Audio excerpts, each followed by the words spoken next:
سجاد میر، صحافی، دانشور، استاد، کالم نگار اور ماہر ادبیات سجاد میر 22 جولائی سن 1947 کو امرتسر میں پیدا ہوئے۔ 22 دن کی عمر میں والدین کے ہمراہ ہجرت کر کے ساہیوال آئے۔ یہاں مجید امجد جیسے گیانی سے ادبی تربیت پائی۔ ابتدائی تعلیم کے بعد سن 1968 میں انگریزی ادبیات کی تعلیم کے لیے پنجاب یونیورسٹی پہنچے۔ ایم اے انگریزی کے بعد معاش کے لیے صحافت کا انتخاب کیا۔ 70 کی دہائی میں صحافت کے لیے کراچی منتقل ہو گئے۔ جسارت، حریت اور نوائے وقت جیسے موقر اخبارات میں ذمہ دار عہدوں پر فائز رہے۔ سندھی زبان کے اخبار الوحید سے بھی وابستہ رہے۔ آزادی صحافت کے لیے قید و بند کی صعوبتیں بھی برداشت کیں۔ پاکستان ٹیلی ویژن اور متعدد نجی نشریاتی اداروں پر میزبان اور تجزیہ کار کے فرائض انجام دیے۔ مختلف اعلیٰ تعلیمی اداروں میں صحافت کی تعلیم بھی دی۔ کئی اشروں سے اخبارات میں کالم لکھ رہے ہیں۔ ان کے کالم متوازن رائے اور لب و لہجے کی متانت کے لیے جانے جاتے ہیں۔ کراچی کے قیام کے دوران ادبی مجادلوں اور صحافتی سیاست میں بھرپور حصہ لیا، تاہم طبعاً میانہ روی اور صلح کل کا مسلک رکھتے ہیں۔ اس عرصے میں صاحب طرز شاعر اور نقاد سلیم احمد سے خصوصی تعلق رہا۔ تصوف سے خاص شغف رکھتے ہیں، تاہم جادہ سلوک میں دوسروں پر اپنی رائے مسلط نہیں کرتے۔ ناظرین، پاکستان ٹیلی ویژن کے پروگرام صد رنگ میں میں آپ کا میزبان وجاہت مسعود آپ کی خدمت میں حاضر ہوں، اور آج دوسرا حصہ ہے ہماری گفتگو کا ممتاز دانشور، صحافی، استاد، ماہر نشریات محترم جناب سجاد میر صاحب کے ساتھ گفتگو کا۔ سیاست آداب جناب، آپ کا بہت شکریہ۔ ہماری پچھلی نشست جہاں تک پہنچی تھی وہ 80 کی دہائی کے وسط کا کراچی تھا، اور وہاں سے کراچی کی تاریخ کا، اور آپ صحافت کر رہے تھے اور باخبر تھے سب معاملات سے، اپنے ملک کا خوبصورت ترین شہر جو ہے اس کو ایک کچی بستی میں بدل دیا۔ اصل میں اب میں یہ تو تذکرہ نہیں کروں گا کہ کس سے پیچھے کون تھا، اگرچہ شاید میں بہت سی باتوں سے باخبر ہوں اور ذاتی طور پر باخبر ہوں، لیکن میں ایک بات کہنا چاہتا ہوں، یہ کچھ لوگوں کا خیال تھا وسیم اظہر نظبی کو آگے لایا جائے، ضیاء الحق کا شاید یہ خیال تھا، نصرت مرزا صاحب کا بھی نام آتا تھا، نصرت مرزا صاحب ذرا اور طرح کے آ رہا تھا، سلیم حیدر صاحب آج کل پھر ایکٹیو ہوئے ہیں بہت سا، بہرحال وہ جو بھی ہوا۔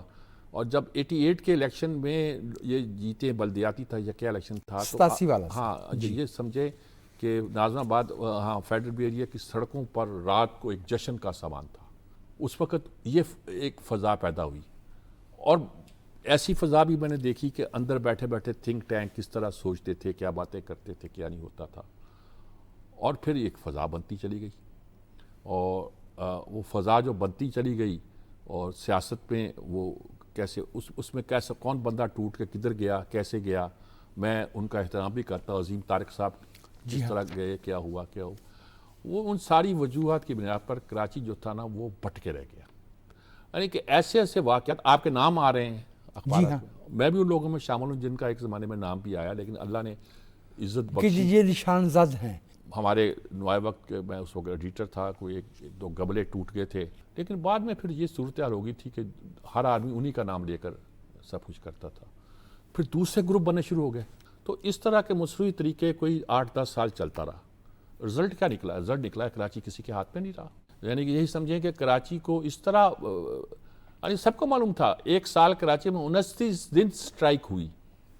29 دن سٹرائک کا مطلب یہ تھا کہ کراچی کا، یعنی کہ ایک تو 52 دن آپ نے ویسے چھٹی کی، 29 دن آپ کی سٹرائک ہوئی، کچھ دن اور بھی، تو وہ پتہ چلا کہ آدھا سال تو آپ نے کام نہیں کرنے دیا کراچی کو، اور وہ آپ کی بندرگاہ واحد اس وقت تھی، اب بھی وہی بندرگاہ ہے آپ کی، اور بینکوں کے مراکز وہاں تھے، آپ کی انڈسٹری وہاں تھی، پوری ملک کی معیشت کا پہیہ وہیں سے گھومتا تھا، آپ نے اس کو کرپل کر کے رکھ دیا اور ابھی تک نہیں سنبھل پا رہے. وہی صورتحال پیدا ہو رہی ہے. یہ تو ہے نا کہ غلطیاں بانج تو نہیں ہوتی, وہ تو پھر تلتی ہیں. یہ بھی ہوتا رہا کہ آپ خبر لگا رہے ہیں, آپ نے کہا کہ نہیں یہ 3 نہیں 2 کالم کی, تو 1.5 منٹ میں آپ کو فون آ گیا, اچھا ہماری خبر اب 2 کالم چلے گی. تو جو اسٹیٹ کے پریشر ہوتے ہیں وہ اپنی جگہ, یعنی اس طرح کے پریشر جو تھے کہ ود ان آرگنائزیشن ان کے بندے موجود ہیں جو 2 منٹ میں اطلاع دیتے ہیں اور تیسرے منٹ میں آپ کو فون آ جاتا ہے. تو کیا کیا کچھ ہوا ہے یہ آپ اندازہ نہیں کر سکتے.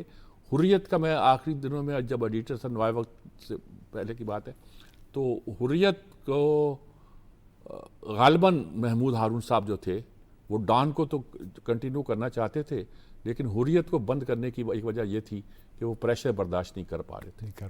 لیکن بات یہ ہے کہ اس وقت اخبار نکالنا اور یہ کام کرنا انتہائی ناممکنات میں سے ہو گیا تھا. صحافت کرنا ناممکنات میں سے ہو گیا. شجاع صاحب, صحافت تو ایسا شعبہ ہے کہ آپ میرے ایڈیٹر ہیں اور میں آپ کا سب ایڈیٹر بھی کیوں نہ ہوں, میں جا کے آپ سے کہہ سکتا ہوں کہ سر میری رائے یہ ہے. تو جہاں پہ ایڈیٹر مجبور ہو جائے تو وہاں کیا. اس ضمن میں ایک بہت ہی تکلیف دہ واقعہ جو تھا, اگر میں غلطی نہیں کرتا تو وہ 4 دسمبر 1994 تھا, جب محمد صلاح الدین صاحب وہ شہید کیا گیا. یہ اس طرح کے واقعات جو ہوتے ہیں یہ لوگ قوم کا ضمیر ہوتے ہیں, اور جس سے ان سے بہت سے لوگوں کو حوصلہ ہوتا ہے. اس سے کراچی کی صحافت پہ اور کراچی کے صحافیوں کی نفسیات پہ, ان کے قلم پہ کیا اثرات مرتب ہوئے؟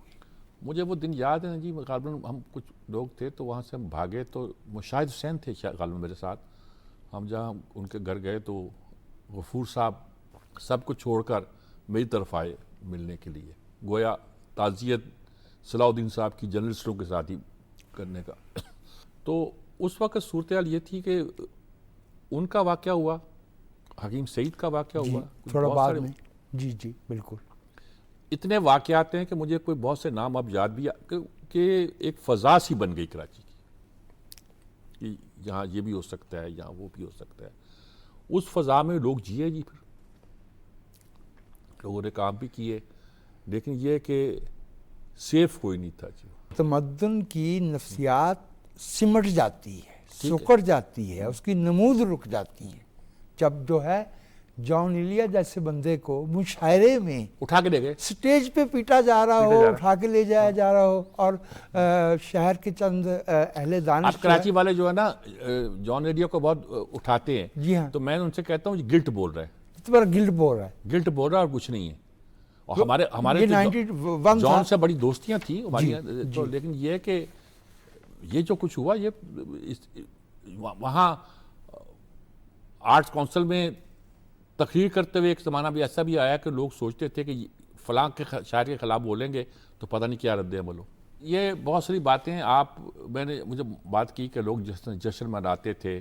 جی 2 بات میں نے دیکھا لوگوں کو اکٹھے ایک فیملیز نکلی تھی پی این اے کی موومنٹ میں. جی اصغر خان کا جب جلوس آ رہا تھا تو فیملیز بیٹھی ہوئی تھیں, وہ فضا اور تھی. ایک فیملیز لوگ لڑکے لڑکیاں اس وقت نکلے تھے, لڑکے لڑکیوں کا اس طرح نکلنا آج کی بہت سی صورتحال کے ساتھ آپ کمپیئر کر سکتے ہیں, اور آپ کو اندازہ ہو سکتا ہے کہ اس کا امپیکٹ کیا پڑتا ہے سوسائٹی کے اندر. ہم نے کبھی اسٹڈی نہیں کیا نا اس بات کو, اسٹڈی کر کے ہم نے اس کو سیریس کبھی نہیں لیا ان تمام عوامل کو.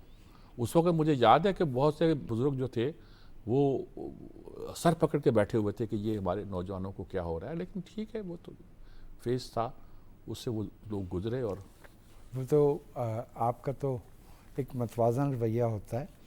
آپ کے بارے میں ایک تاثر یہ ہے سجاد صاحب کہ پیشہ ورانہ تنظیمیں ہوں یا ادبی مارکے ہوں یا سیاسی مکالمہ ہو, آپ دھڑے بندی کی بجائے انگیجمنٹ میں یقین رکھتے ہیں. مطلب پی ایف یو جے ہو یا حلقہ ارباب ذوق ہو, تو ایک پختہ نظریاتی تشخص رکھتے ہوئے آپ کو اپنے ساتھیوں سے کبھی اس پہ اختلاف کی نوبت آئی کہ یا انہوں نے کہا کہ یہ آپ کیا کرتے ہیں؟ نہیں, الحمدللہ مجھے کبھی کسی سے نہیں کہا گیا, لیکن یہ بات یہ ہے دیکھیں لاہور میں بھی ہم حلقہ ارباب ذوق جب 2 حصوں میں بٹا جی تو نظریاتی طور پر میرے ہم خیال لوگ تو ادبی میں چلے گئے تھے، لیکن میں اسی جس کو یہ سیاسی کہا جاتا تھا اسی میں رہا.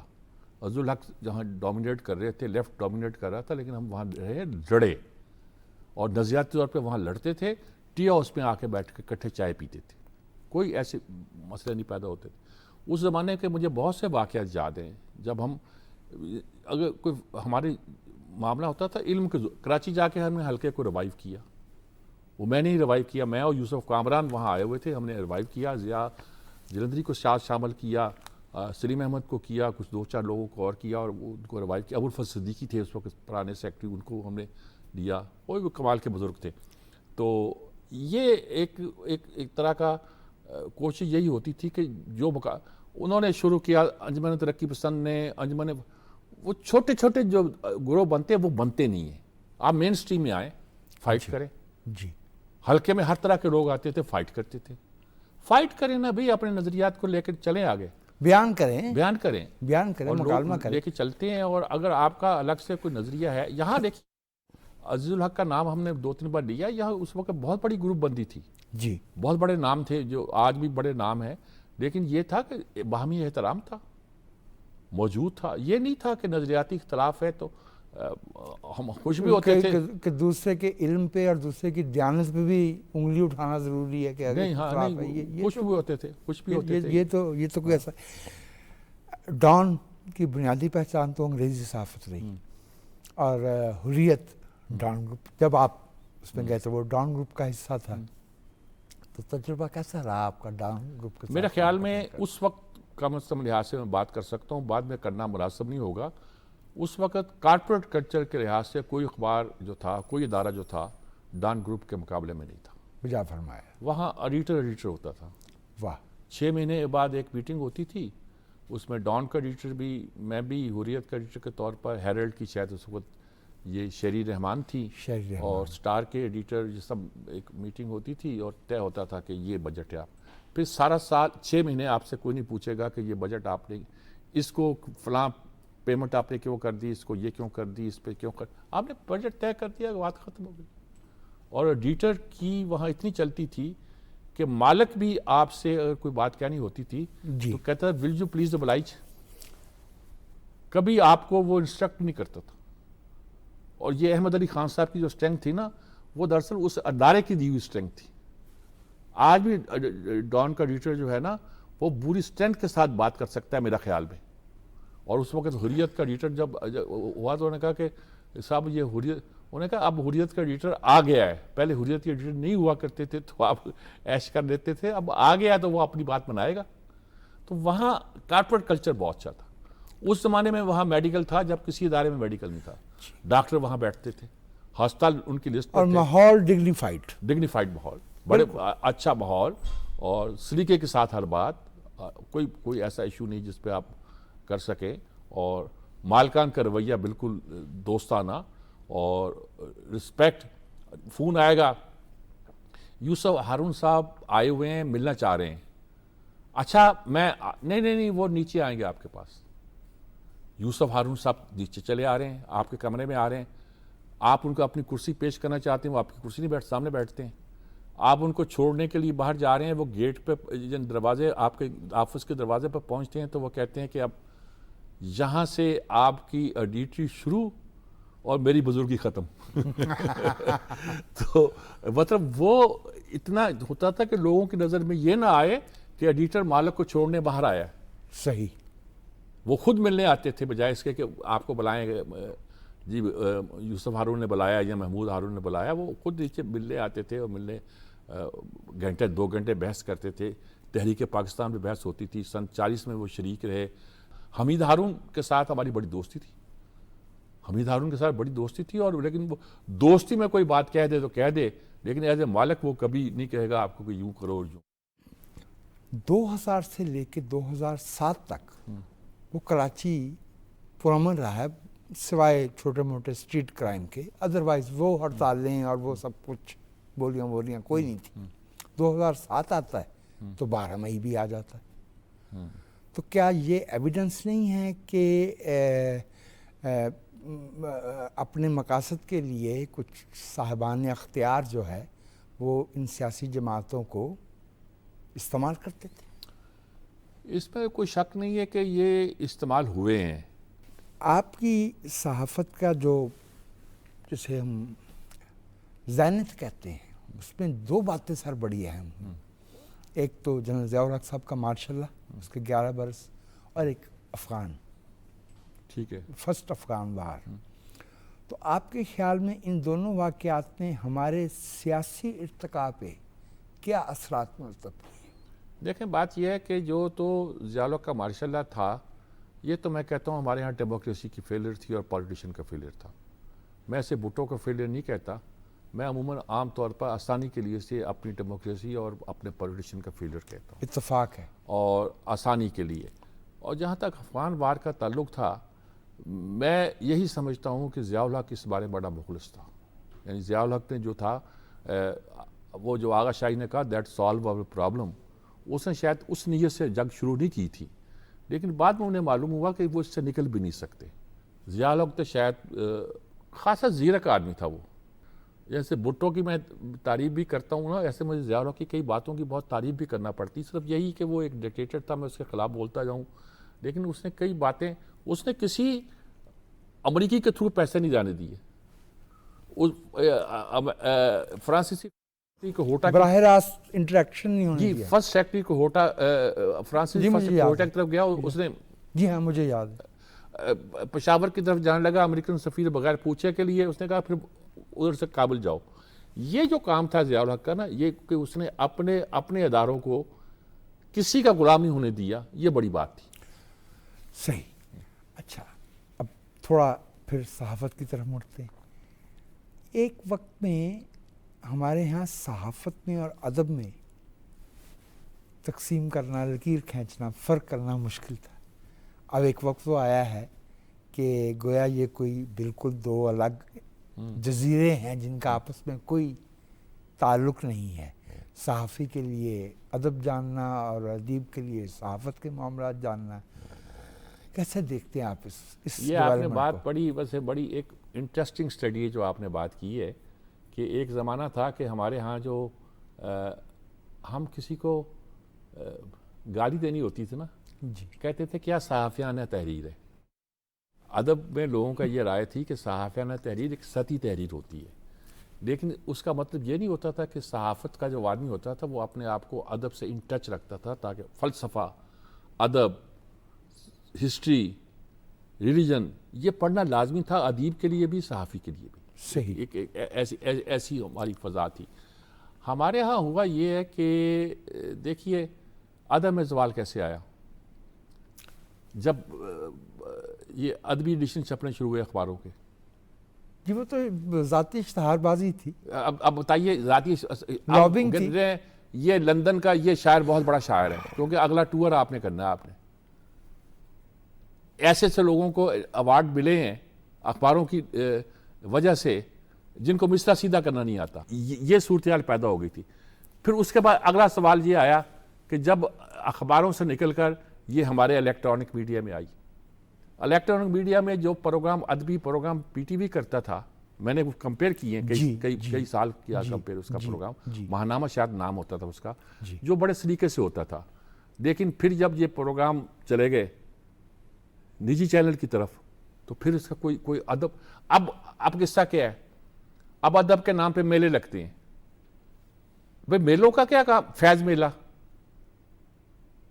آپ نے کیا ادب کو میلہ بنا دیا ہے؟ سارا ٹھیکہ کراچی کو دے دیا ہے. وہاں کی 2-3 تنظیمیں اور ایک آدھ انٹرنیشنل ادارہ اور فنڈ کہاں سے آتے ہیں؟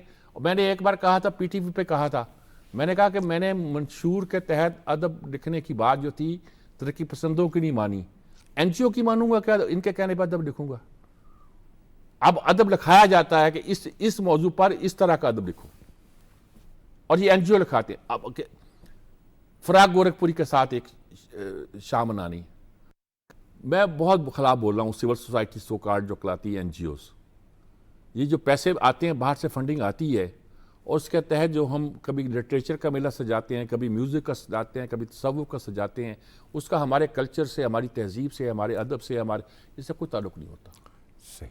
اور اس میں سطحی چیزیں آتی ہیں. اس میں ایسے ہم ادیبوں کو بٹھا لیتے ہیں جو نون ہوتے ہیں، ان کو بڑے ادیب بنا کے پیش کرتے ہیں. صحافی بٹھا دیتے ہیں بڑے نون ہوتے ہیں جو، تاکہ خبریں چھپیں ہماری. یہ نقشہ جو ہے نا، یہ لٹریچر کے لیے بھی نقصان دہ ہے اور صحافت کے لیے تو ہے ہی. بجا فرمایا، بجا فرمایا. یہ صورتحال پیدا ہوئی ہے. اور میلے ٹھیلے، اب کتاب میلہ لگ رہا ہے. اچھا، اب میلے کا لفظ پتہ نہیں کہاں سے لے لیا ہے. پہلے میلہ مویشی ہوتا تھا، اب پتہ نہیں کون سا میلے. ہم ایک وقفے کے لیے جا رہے ہیں اور ہم کچھ دیر میں واپس آئیں گے اور اب محترم سجاد میر صاحب سے اپنی گفتگو جاری رکھیں گے.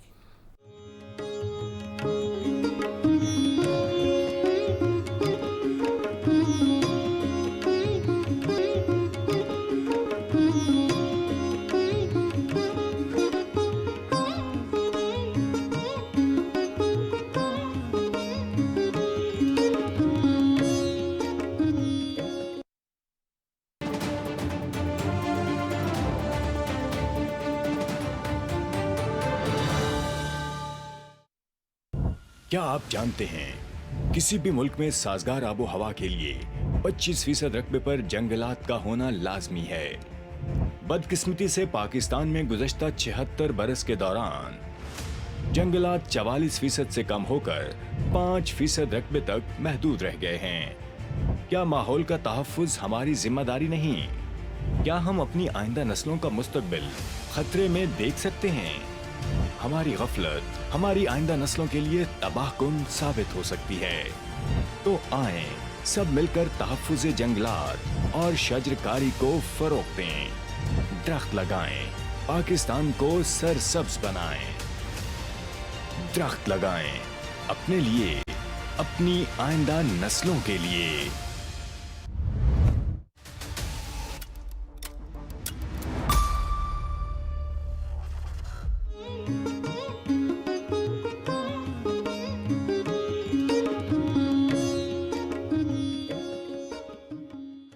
پاکستان ٹیلی ویژن کے پروگرام سد رنگ میں ایک دفعہ پھر آپ کو خوش آمدید کہتے ہیں اور ہم گفتگو کر رہے ہیں پاکستان کے ممتاز صحافی، دانشور، ماہر نشریات، ماہر ادبیات، استاد محترم جناب سجاد میر صاحب سے.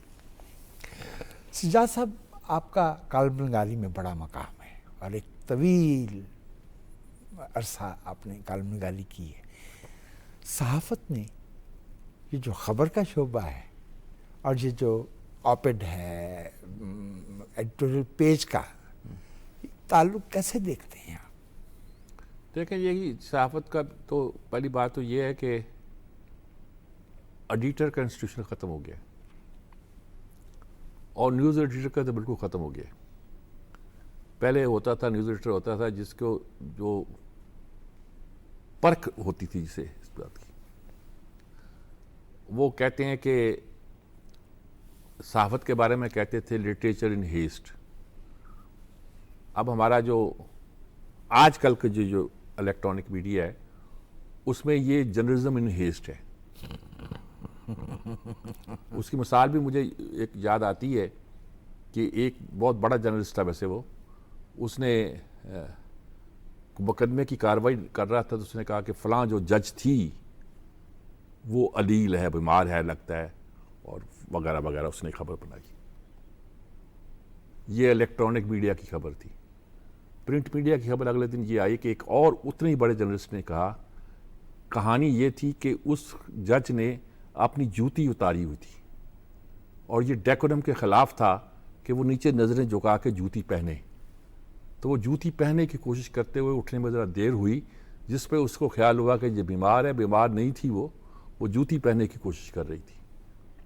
ہوتا یہ ہے کہ میڈیا اپنے بھی تقاضے لے کر آتا ہے. کبھی کبھی ہماری پرنٹنگ میں مثلا یہ تھا، جب لیتھو تھا تو کلر تصویر نہیں ہوتی تھی، جب آف سیٹ آیا تو کلر تصویر ہوتی تھی. سجاد صاحب، آپ کے بارے میں کم جانا جاتا ہے کہ آپ تصوف میں گہرا شغف رکھتے ہیں. آپ نے اس کا علم بھی حاصل کیا ہے اور آپ اس راہ سلوک کے زیادہ پیما بھی ہیں. اور یہ بھی معلوم ہے کہ جو اس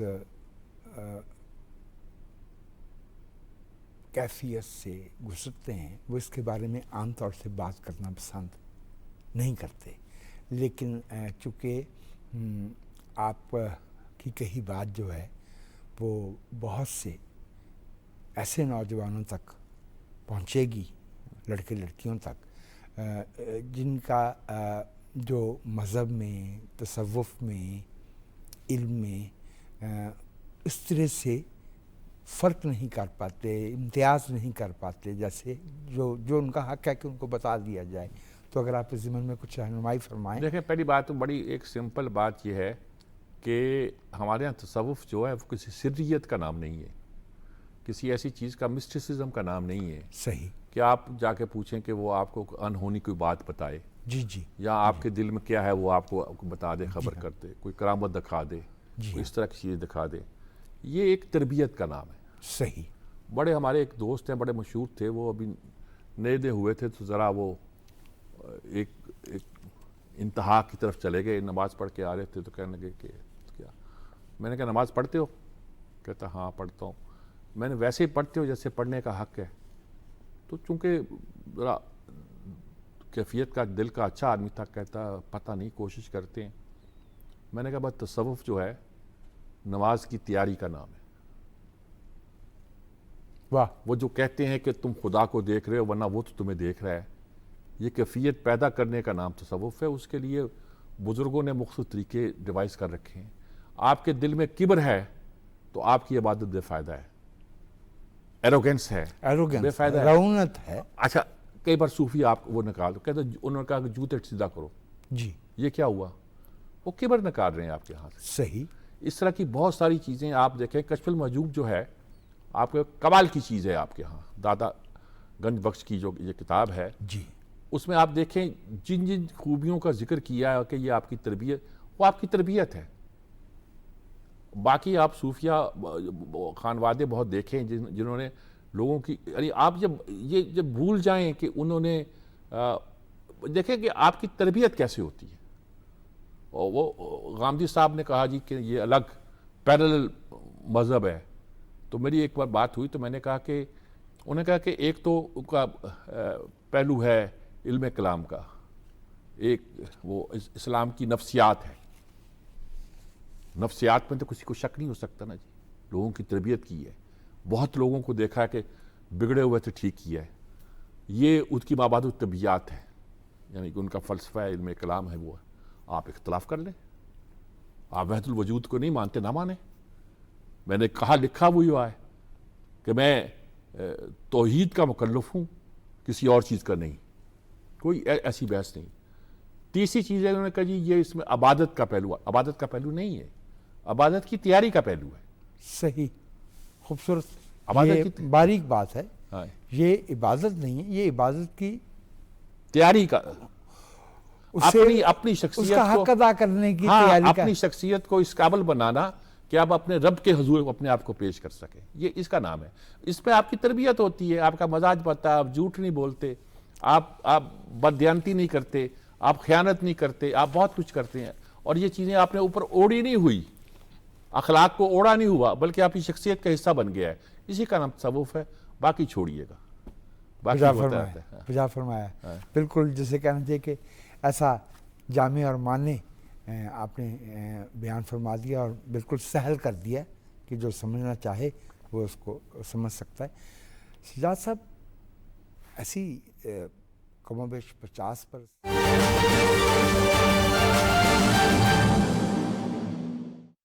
to the working class. A budget that did not wish to make the rich richer and the poor poorer. A budget which sought to lessen the gap of wealth inequality. I ask you, Mr. Speaker, the budget is sitting before you. Do you think that these objectives have been raised in this budget? Do you think this is the budget that the people of Pakistan deserve? The people of Pakistan deserve better, Mr. Speaker, and we must work together to do better for our citizens. In his recent address, to Parliament, the Honourable President of Pakistan spoke on unity. And absolutely, that is the need of the hour.